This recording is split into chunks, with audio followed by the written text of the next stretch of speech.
오늘 함께 보실 하나님의 말씀은 시편 122편 1절에서 9절 말씀입니다. 시편 122편 1절에서 9절 말씀을 여러분과 제가 함께 교독하도록 하겠습니다. 사람이 내게 말하기를 여호와의 집에 올라가자 할 때에 내가 기뻐하였도다.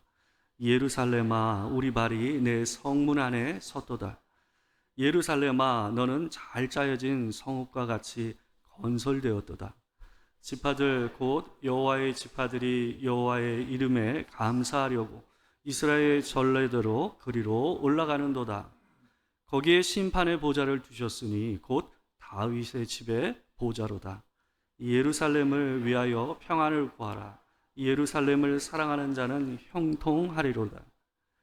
내 성 안에는 평안이 있고 내 궁중에는 형통함이 있을지어다. 내가 내 형제와 친구를 위하여 이제 말하리니 내 가운데에 평안이 있을지어다. 다 같이 읽겠습니다. 여호와 우리 하나님의 집을 위하여 내가 너를 위하여 복을 구하리로다. 아멘.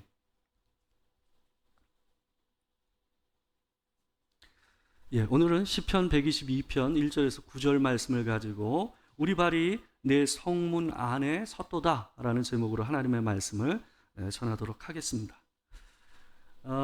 여행을 떠날 때의 사람들의 표정과 행색, 그 다음에 여행에서 돌아올 때의 사람들의 이 표정과 행색을 보게 되면 판이하게 다릅니다.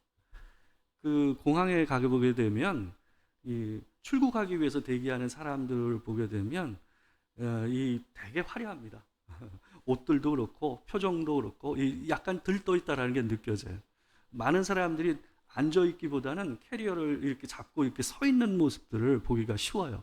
그 정도로 사람들이 이 출국을 하기 전에는 마음들이 들떠 있고 얼굴 표정과 옷 매무새가 달라요. 근데 돌아올 때를 보게 되면 이게 행색이 아닙니다. 얼굴 표정도 보게 되면 완전 피곤에 쩔어서요. 옷 입은 행색도 그래요. 들어오기 위해서 이 비행기를 기다리는 사람들을 보게 되면요. 자리에 앉아 있는 사람도 있지만 이 바닥에 앉아 있는 사람이 많아요. 그런 차이들이 있습니다. 그만큼 여행이라는 게 사람을 들뜨게도 하지만 그 여행의 기간이 어때요? 사람들에게 굉장히 피곤하고 고된 시간이다라는 것을 우리가 알 수가 있어요. 비싼 돈 들여서 이 여행을 하고 돌아오면서 집에 오면 꼭 하는 말이 있잖아요. 그래서 우리 집이 최고다. 그죠? 집에 있는 게 참 제일 좋다라는 말들을 우리 보통 이제 여행 갔다 오면 하지 않습니까? 우리가 여행이 좋긴 하지만 자기 집 돌아올 집이 있고 자기가 돌아갈 고향이 있다라는 것은 참 복이 있는 인생이 아닌가 하는 생각을 해봅니다. 오늘 시는 성전에 올라가는 노래의 세 번째에 해당되는 시입니다. 이 시는 다윗이 지은 시로 알려져 있어요. 다윗은 오늘 시에서 예루살렘, 바로 하나님의 성전이 있는 그 예루살렘을 하나님의 집, 여호와의 집이라고 부르고 있어요. 이 집이라는 게 어떻습니까? 집이라는 것은 평안과 쉼이 있고 나를 위해서 진짜 기뻐해 줄 수 있고 또 함께 울어줄 수 있는 가족이 있는 곳이 집 아닙니까? 다윗은 이 예루살렘, 바로 하나님의 성전이 있는 예루살렘을 자기의 하나님의 집이자 자기의 집으로 얘기하고 있는 거예요. 그러니까 여호와의 집이라는 것이 곧 내 집이라는 의미에서 이 다윗이 오늘 본문을 얘기하고 있습니다. 오늘 시 1절과 9절을 보게 되면 그래서 시의 시작도 여호와의 집으로 시작되고 시의 마지막도 하나님의 집이란 말로 끝나고 있어요. 그러니까 이 앞과 뒤를 갖다가 하나님의 집, 여호와의 집이란 말로 감싸고 있는 시가 바로 오늘 시란 말이죠. 여호와의 집이라는 것은 하나님께서 계신 곳이라는 의미를 담고 있는 바로 성전이라는 말이죠. 근데 여러분, 이 다윗이 살았을 때는 성전이 있었습니까? 없었습니까? 성전은 없었잖아요. 그죠? 건물로서 화려한 성전으로서의 그 성전은 없었어요. 뭐가 있었죠? 성막이 있었어요. 성막. 그죠?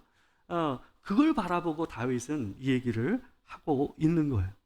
그러니까 그때만 해도 화려한, 이 눈에 보이는 화려한 이런 건물로서의 성전은 없었어요. 이 어떤 면에서는 좀 꾸리꾸리한 성막임에도 불구하고 그 모습을 보면서 다윗은 이 기쁨을 표현하고 이 하나님에 계시는 그 집이라는 것에 대한 웅장한 이 감격을 이 시를 통해서 표현하고 있는 거예요. 다윗이 유다를 통치할 때 유다의 왕으로 맨 처음에 서잖아요. 그래서 한 7년을 거기서 왕으로 보내고 그 다음에 이스라엘, 북이스라엘의 왕국까지 같이 해서 통합 제국의 왕으로서, 통합 이스라엘의 왕으로서 이 7년 이후부터 이 사람이 왕의 일을 하게 됩니다. 그때까지만 하더라도요, 예루살렘이 이스라엘의 땅이 아니었습니다. 그 예루살렘에 여부수 족속이라는 사람들이 살고 있었고, 그곳에서 여부수 족속은 이방신을 섬기면서 우상을 섬기던 곳이 바로 어디였어요? 예루살렘이었어요. 근데 이 다윗이 통합 제국의 왕이 된 이후에 제일 먼저 했던 것이 뭐였냐면 예루살렘을 정복하는 일이었어요. 사무엘하 5장을 보게 되면 여부수 족속을 갖다 치고 다윗이 그곳을 장악하는 장면이 나와요. 그러고 나서 이 다윗이 그곳에 자기의 궁전을 짓고 있다 보니까 자기는 큰 궁전에 사는데 하나님은 이 자기가 보기에 자기 집에 비하면 볼품이 없는 이 천막에 계신다라는 마음이 부끄러웠어요. 마음에 걸렸어요. 그래서 성전을 짓고자 하죠. 근데 하나님께서 그에게 뭐라고 얘기하십니까? 내가 나를 위해서 집을 짓겠냐? 내가 너를 위해서 집을 짓겠다라고 하잖아요. 그러니까 다윗의 인생은 우리의 인생을 참 반영해줘요. 뭐냐 하면 이 사람은 하나님과 함께하는 기쁨이 뭔지를 누구보다 잘 알았던 사람이에요. 그래서 하나님과 어찌하든 같이 있고 싶었고, 그리고 하나님을 더 좋은 집에 모시고 싶었어요. 근데 하나님께서 뭐라고 그래요? 내가 나를 위해서 집을 짓겠냐? 내가 너를 위해서 집을 짓겠다. 하나님의 집은 하나님께서 지으시고 그 집에 우리가 지어서 하나님을 초대하는 것이 아니라 그건 우상들이 하는 짓입니다. 하나님께서 그 집을 지으시고 그 집으로 하나님께서 우리를 부르시는 거죠. 다윗은 지금 여호와의 집 그 성문 앞에 자기가 서 있다라고 얘기하고 있어요. 예루살렘아 우리 발이 내 성문 안에 섰도다라고 2절에서 얘기를 하고 있습니다. 여기 보게 되면 2절에 보게 되면 예루살렘아 우리 발이 내 성문 안에 섰도다 할 때는 이 섰도다가 현재형입니까? 과거형입니까? 현재형이잖아요. 그죠? 근데 1절에 보게 되면 사람이 내게 말하기를 여호와의 집에 올라가자 할 때에 내가 기뻐하였도다. 이거는 과거형입니까? 현재형입니까? 과거형입니다. 그러니까 지금 자기는 어디에 서 있는 거예요? 이 하나님의 전이 있는 이 성문 안에 우뚝 서서 하나님 앞에 예배하고 있는 거예요. 근데 자기가 이곳에 서기 이전에 사람들이 자기에게 뭐라고 그랬다라는 거예요? 우리가 하나님의 집, 여호와의 집에 올라가자라고 얘기했다는 거예요. 근데 그 얘기를 들을 때 자기 마음에 뭐가 있었다라는 거예요? 기쁨이 있었다. 기쁨이 있었다. 그 말, 성전으로 올라가자 하는 이 말, 여호와의 집으로 올라가자는 이 말을 들었을 때 자기 이 내면 깊은 곳에서 올라오는 기쁨을 감출 수 없었다라고 얘기를 하고 있는 거예요.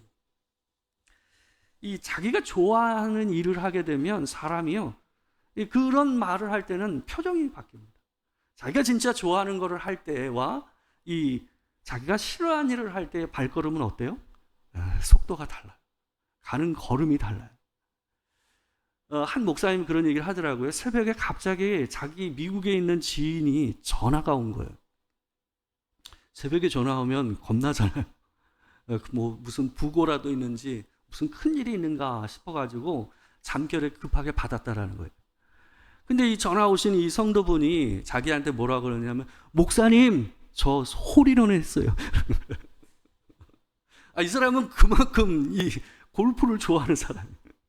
그러니까 이 새벽에 전화를 받는지 여부도 생각 안 하고 어때요? 너무 기쁘니까 이 사람이 그 새벽에 목사님한테 전화해가지고 목사님 저 홀인원 했어요 라고 얘기하는 거예요. 이게 좋아하는 사람, 기뻐하는 사람의 마음이에요. 그 순간을 까먹어요. 기쁘니까. 너무 감격에 겨우니까 마음이 어때요? 들뜨니까 분수가 돼요. 순간 사람이 분수가 되는 거예요. 너무 기쁜 일이 있을 때는 사람이 그래요. 저희 집에 키우는 강아지가 요즘 눈이 좀 안 좋아요. 예, 눈에 뭐가 났어요. 뭐 혹 같은 게 났는데, 그래서 이제 요즘 항생제 치료를 좀 하고 있어요. 먹는 항생제, 그 다음에 눈에 넣는 안약을 3가지나 5분 간격으로 계속 넣어야 돼. 이 녀석이 지금 10살이 넘었거든요. 그러니까 사람 나이로 하면 50대 후반이더라고요. 그러니까 저보다 위에요. 형님이야, 저보다. 근데 이 녀석이 저희가 들어가고 뭐 그러면 뭐 거의 뭐 50대 후반임에도 불구하고 사슴처럼 뛰어다니면서 저희에게 옵니다. 팔딱팔딱 막 생선 같아. 살아있는 생선처럼 팔딱거리면서 저희에게 오거든요. 근데 요즘은 얘가 계속 우리가 이제 이 독한 약을 먹이고 눈에다 넣고 그러니까 저희가 이제 부르면 이 녀석이 슬로우 비디오로 와요. 진짜로 제가 농담 안 하고 이 녀석이 자기가 있는 케이지에서 어떻게 나오냐 하면 이러고 나와요. 이러고 나오면서 보통은 눈을 마주치거든요. 눈을 마주치는데 눈을 안 마주쳐요. 그리고 땅을 보면서 이러고 싫은 거예요. 싫은 거. 좋으면 이 녀석이 어때요? 사슴처럼 뛰어서 저희에게 달려들거든요. 그냥 우리가 부르지 않아도 이 녀석이 와서 저희 이 무릎 있는 데다 발을 올리고 이렇게 쳐다본다고요. 근데 약을 주니까 싫으니까 이 녀석이 정말 이러고 나와. 그 모습을 보면서 한참 웃었습니다. 좋고 싫다라는 게 그래요. 우리가 숨길 수가 없는 거예요. 진짜 기쁨은 숨길 수가 없어요. 근데 다윗에게 그런 기쁨이 있었던 거예요. 성전으로 올라가자, 여호와의 집으로 올라가자 하는 이 말이 이 사람에게는 어찌 그렇게 기쁜지 몰라요. 너무 좋았던 거예요. 기뻐하였다. 그래서 지금 예루살렘아 우리 발이 내 성문 안에 섰도다라고 이 다윗이 얘기를 하고 있어요. 이 여호와의 집에서 이 사람이 뭘 할까? 4절에서 얘기하고 있어요. 4절에서 뭐라 그러냐 하면 지파들 곧 여호와의 지파들이 여호와의 이름에 감사하려고 이스라엘의 전례대로 그리로 올라가는도다.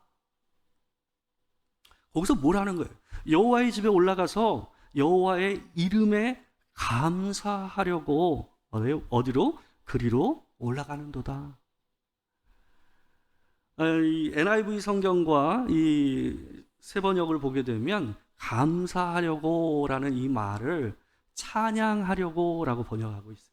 그러니까 감사와 찬양을 하나님 앞에 올려드리기 위해서 하나님의 집으로 올라가는 그 일이 기쁘고 너무 좋다라는 거예요. 그래서 자기가 이렇게 서서 보면서 사방에서 이 성전으로 올라오고 있는 이스라엘 백성들, 하나님의 백성들의 무리를 보면서 자기 마음 안에 큰 기쁨이, 숨길 수 없는 기쁨이 넘친다라는 얘기를 이 시에서 얘기를 하고 있는 거예요. 성막에 있는 하나님의 집으로 하나님을 찬양하려고 오는 그 마음, 자기가 가지고 있는 기쁨과 동일한 기쁨을 가지고 하나님의 집으로 올라오는 하나님의 백성, 같은 하나님의 백성들의 무리를 보면서 이 영혼 안에 뭐가 있는 거예요? 큰 기쁨이 있는 거예요.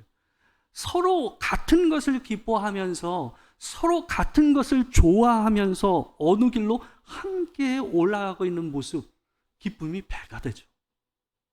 더 큰 기쁨을 느끼는 거죠. 이 다윗이 그런 기쁨을 표현하고 있는 거예요. 이 다윗은요, 분명 하나님 앞에서 큰 복을 받은 사람입니다. 그렇지만 다윗의 인생도 결코 쉽지만은 않았어요. 이 사람이 지금 하나님 앞에 하나님께 감사하려고 찬양하고 올라가는 이 기쁨이 단지 그가 복을 누리고 있기 때문에 그런 것이 아니란 말이에요. 이 다윗이요, 자기 출생과 관계에 대해서 시편 51편 5절에서 이런 얘기를 합니다. 내가 죄악 중에 출생하였으며 어머니가 죄 중에서 나를 잉태하였나이다. 이 문구를 통해서 어떤 신학자들은 다윗이 사생아였었다라고 얘기하는 사람들이 있습니다. 그러니까 이게 전혀 이상한 말이 아닌 게 보게 되면 자기 아버지 이새가 자기에게 하는 것과 이 형들이 다윗에게 하는 태도를 보게 되면 다윗을 상당히 무시하고 눈밖에 내놓은 자식처럼 행동하는 것을 우리가 사무엘 상하를 보게 되면 쉽게 볼 수가 있어요. 다윗이 그렇게 복되게 태어난 사람이 아니었어요. 자기 아버지에게도 자기 형제에게도 인정받지 못했던 사람, 그게 누구였어요? 다윗이었어요. 근데 그 다윗을 하나님께서 양치는 자리에서 왕의 보좌로 올리신 거예요. 그 감격을 가지고 하나님 앞에 유일하게 자기를 그래 너야 라고 불러주면서 부르신 분, 그게 하나님이었어요. 삭개오가 떠오르지 않습니까? 어느 누구도 그 사람을 봐주지 않고 그 사람을 굉장히 업신여기던 그런 대접을 받았던 사람이 삭개오 아닙니까? 나무 위에 올라가 있는 그 삭개오를 향해서 예수님께서 뭐라고 얘기하셨어요? 삭개오야, 내려오라. 내가 오늘 내 집에 유하여야 하리라. 이게 다윗의 인생이었어요. 그래서 그는 하나님 앞에 그 기쁨을 이기지 못하고 하나님을 기뻐한 거예요. 그는 10년 동안 끔찍한 도망자 생활을 했고 때로는 정신병자 형세를 하면서 목숨을 구걸하고 살았던 사람이 다윗이었어요. 침을 흘리고 자기가 정신병에 걸린 것처럼 해서 위기를 넘겨서 목숨을 건진 적도 있었던 사람이 다윗이었어요. 그런 인생을 살았어요. 그럼에도 이 사람은 하나님을 기뻐하는 마음을 놓지 않고 그 기쁨을 가지고 살았던 인생이었어요. 그러니까 자기가 그 도망자 생활을 쉽게 끝낼 수 있는 상황에서도 어땠어요? 하나님의 기름 부음 받은 사울을 죽이지 않았잖아요. 그 마음 안에 하나님을 향한 두려움과 하나님을 향한 기쁨이 있었기 때문에 그런 선택을 할 수가 있었던 거예요. 그게 다윗이었어요. 여호와를 찬양하러 올라가는 것을 무엇보다 기뻐했던 다윗. 이런 기쁨에 대해서 느헤미야 8장에서 그런 얘기를 합니다. 이 느헤미야 8장을 보게 되면요, 어떤 장면이 나오냐 하면 이스라엘 백성들이 명절을 맞아서 이 예루살렘에 올라왔어요. 그때 에스라와 레위 사람들이 큰 강단을 만들어 가지고 높은 강단을 만들어서 이 성경을 갖다 돌아가면서 읽어줘요. 하나님의 성경을 계속 읽어주고 설명을 해주니까 그 말씀을 듣고 이스라엘 백성들이 마음이 찔리고 회개해서 울었어요. 근데 울었다라는 게 어느 정도로 울었는지 엄청 심각하게 울었던 것 같아요. 그 통곡함이 엄청 심했던 것 같아요. 그러니까 에스라하고 레위 사람들이 내려와 가지고 그 사람들을 이제 그만 울라라고 말릴 정도였어요. 그때에 느헤미야가 강단에 올라가서 이스라엘 백성들에게 하는 말입니다. 느헤미야 8장 10절 말씀이에요. 우리 같이 한번 읽어보겠습니다. 자, 시작. 느헤미야가 또 그들에게 이르기를 너희는 가서 살진 것을 먹고 단 것을 마시되 준비하지 못한 자에게는 나누어 주라. 이날은 우리 주의 성일이니 근심하지 말라. 여호와로 인하여 기뻐하는 것이 너희의 힘이니라 하고. 울고 있는 그들을 향해서 느헤미야가 얘기합니다. 오늘은 이날은 우리 주의 성일이니 너희는 가서 살찐 것을 먹고 단 거를 먹으래요. 함께 그것을 기쁨을 나누래. 여호와로 인하여 기뻐하는 것이 너희의 힘이니라. 하나님의 백성에게 있어서 가장 중요한 감정은 슬픔이 아니에요. 하나님의 백성에게 하나님 앞에서 가장 중요한 감정은 기쁨이에요. 여호와로 인하여 기뻐하는 거예요. 내 삶의 상황이 어찌하든지 하나님 앞에서 그분으로 인하여 기뻐하는 마음이 있는 것, 그게 경배하는 자, 예배하는 자, 하나님의 집에 거하는 자의 마음이라고요. 그것을 느헤미야가 얘기하고 있고 그 기쁨을 누가 가지고 있었던 거예요? 다윗이 가지고 있었던 거예요. 다윗은 땅에 있는 예루살렘, 땅에 있는 성막을 보면서 그 기쁨을 이기지 못했어요. 근데 우리는 뭐예요? 지금 하늘에 있는 예루살렘에 우리가 서 있다라고 성경은 얘기하고 있어요. 이 갈라디아서 4장 25절에서 26절 말씀을 보게 되면요, 구약의 성도와 신약의 성도를 비유로 하갈의 자녀, 사라의 자녀라고 하면서 비유로 얘기하는 장면이 나옵니다. 근데 거기서 보게 되면 구약의 이 예루살렘을 뭐라고 표현하냐 하면 이렇게 얘기해요. 이 하갈은 아라비아에 있는 신의 산으로서 지금 있는 예루살렘과 같은 곳이니, 눈에 보이는 예루살렘, 다윗이 봤던 예루살렘이. 그런데 그가 그 자녀들과 더불어 종로를 타고 오직 위에 있는 예루살렘, 하늘에 있는 예루살렘을 얘기하는 거예요. 하늘에 있는 예루살렘은 자유자니 곧 우리 어머니라. 그럼 우리는 어디에 속한 사람이라는 거예요? 다윗은 땅에 있는 예루살렘에 자기 발이 섰다라는 것을 기뻐하고 하나님 앞에 감격하고 놀랐어요. 근데 우리는 지금 어디에 있다고요? 하늘에 있는 예루살렘에 우리의 발이 서 있다라고 얘기하고 있는 거예요. 에베소서 2장 5절에서 6절 말씀을 보게 되면 이 사도 바울이 우리를 뭐라고 얘기하냐 하면 이렇게 얘기해요. 제가 읽어드릴게요. 허물로 죽은 우리를 그리스도와 함께 살리셨고 또 함께 일으키사 그리스도 예수 안에서 함께 하늘에 앉으시니. 지금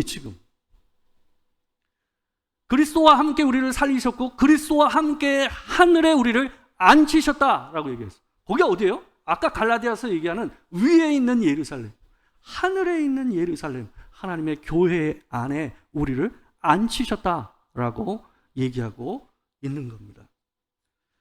우리가 하늘의 예루살렘에 하나님의 집에 있다라는 것을 기억하고 사시기 바랍니다. 내가 돈이 없어서 허덕이고 또한 내가 질병으로 인해서 고통 중에 있고 내가 해결하지 못하는 문제 앞에서 우리가 서 있다 할지라도 그곳이 하나님의 집이요, 하나님의 우리와 함께 하시는 가족이 있는 그 땅이라는 것을 기억하라라고 사도 바울이 얘기하고 있는 거예요. 우리 인생 안에는 내가 생각하지 못했던 참 많은 문제들이 다가와요. 건강해 보였는데 질병이 다가오고, 내가 늘 잘 살 줄 알았는데, 내가 늘 그 일을 하고 있을 줄 알았는데 그 일을 못할 때가 와요. 그게 인생입니다. 근데 성경에서 우리에게 뭐라고 얘기하는 거예요? 그때도 너희가 하나님의 집에 있다라는 것을 기억하라라고 얘기하고 있는 거예요. 시편 56편 3절과 4절이에요. 그래서 이 다윗은 자기가 늘 그 하나님의 집에 있다라는 걸 기억하고 살던 사람이에요. 이 고백을 하는 거예요. 같이 읽겠습니다. 자, 시작. 내가 두려워하는 날에는 내가 주를 의지하리이다. 내가 하나님을 의지하고 그 말씀을 찬송하올지라. 내가 하나님을 의지하였은즉 두려워하지 아니하리니 혈육을 가진 사람이 내게 어찌하리까. 여러분과 제가 그 집에 서 있다라는 것을 기억하십시오. 다윗은 늘 자기가 그 성막에 올라갔을 때만이 아니라 늘 자기가 그 자리에 서 있다라는 것을 기억하고 살았던 사람. 그러니까 두려운 중에서도 하나님을 의지하는 내가 두려워하지 아니하리라. 그러니 그분이 그 사람에게 기쁨이 되죠. 사도 바울도 이렇게 고백했습니다. 우리 큰 소리를 한 번 더 읽겠습니다. 자, 시작. 우리가 사방으로 우겨쌈을 당하여도 쌓이지 아니하며 답답한 일을 당하여도 낙심하지 아니하며 박해를 받아도 버림받지 아니하며 거꾸러뜨림을 당하여도 망하지 아니하고 우리가 항상 예수의 죽음을 몸에 짊어짐은 예수의 생명이 또한 우리 몸에 나타나게 하려 함이라. 이게 여러분의 고백이 되길 주의 이름으로 축원합니다. 우리는 우겨싸도 쌓여지지 않는 사람, 넘어져도 거꾸러지지 않는 사람이. 그 인생을 여러분과 제가 살기를 주의 이름으로 축원합니다. 사도 바울이 이 다윗이 하나도 자기가 성전에 올라가는 것이 자기에게 기쁨이 됐던 이유가 또 하나 있었어요. 그게 뭐냐 하면 그곳에 하나님의 정의가 있고 나와 함께 하나님을 찬양하고 함께 경배할 그 기쁨을, 동일한 기쁨을 소유한 하나님의 백성들, 가족이 있었기 때문에 그래요. 오늘 본문 6절에서 9절을 보게 되면 이렇게 얘기합니다.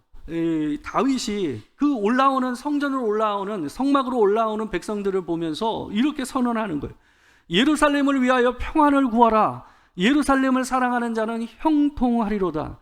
내 성 안에는 평안이 있고 내 궁중에는 형통함이 있을지어다. 내가 내 형제와 친구를 위하여 이제 말하리니 내 가운데 평안이 있을지어다. 여호와 우리 하나님의 집을 위하여 내가 너를 위하여 복을 구하리로다. 이 집은 어떤 집이냐면 서로를 위해서 평안을 빌어주는 집이에요. 화목한 집이에요. 우리 시편 120편 기억나세요? 시편 120편에서 6절과 7절에서 성전과 멀리 있는 것 같은 삶의 현실 안에서 그가 고백했던 말이 뭐였어요? 내가 화평을 미워하는 자들과 함께 오래 거주하였도다. 나는 화평을 원할지라도 내가 말할 때에 그들은 싸우려 하는도다. 근데 지금 자기가 서 있는 이 집에는 누가 있다라는 거예요? 나를 위해서 평안을 진심으로 빌어줄 사람들이 있다라는 거예요. 그게 이 교회예요. 그게 하나님의 집이라고 얘기하고 있는 겁니다. 교회는 이 땅에 있는 하늘의 예루살렘입니다. 그 은혜 안에 우리가 함께 서 있는 거예요. 서로를 향해 평안을 빌어주고 함께 울어주고 웃어줄 수 있는 가족, 그게 교회입니다. 제가 오랜만에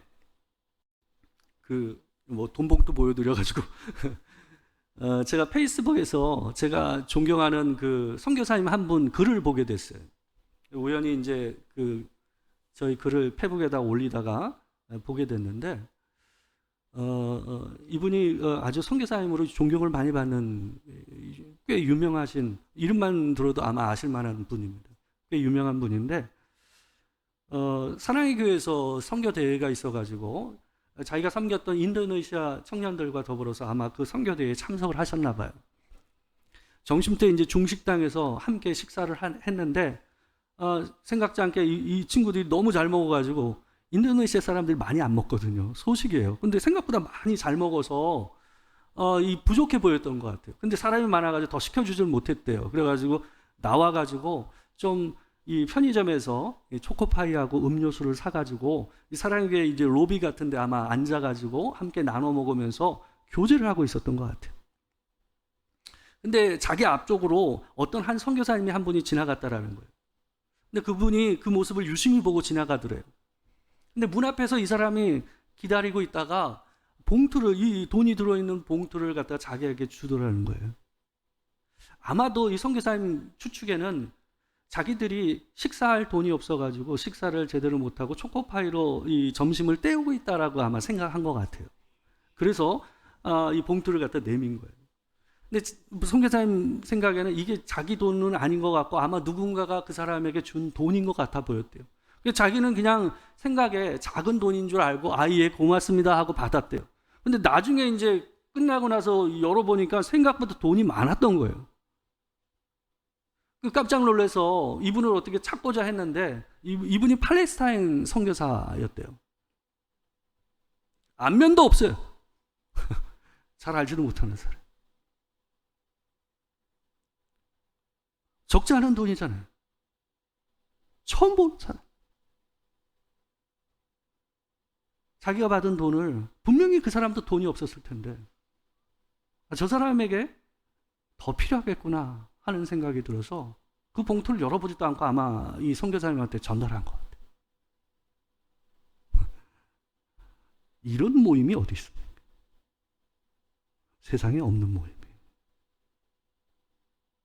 안면이 없고 처음 봐도 내게 있는 것을 줄 수 있는 관계, 그게 하나님의 집이요 하나님의 교회입니다. 얼굴색이 다르고 나하고 사는 삶이, 상황이 달라도 그들을 위해서 아파하고 울어주고 함께 웃을 수 있는 집, 그게 도토리 교회입니다.